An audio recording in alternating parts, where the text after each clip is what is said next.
Everyone, Bajaj three হুইলারের decoration করে দিব, আপনাদেরকে সম্পূর্ণ ভিডিও দেখাবো। এটি অরিজিনাল গাড়ির সাথে যে সিটগুলো থাকে এগুলো দেখুন, অনেক সুন্দর এগুলো। এই তো উপরের আস্তরটা ওয়ান পার্ট আছে, আমি টু পার্ট বানিয়ে দেব। অবশ্যই ভিডিও সম্পূর্ণ আপনাদেরকে দেখাবো।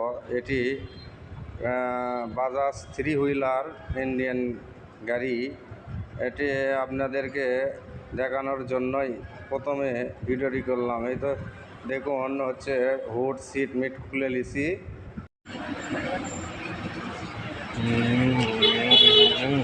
সরেন সরেন সরেন। রাতের বেলা এরকমই যা হয়। পছন্দ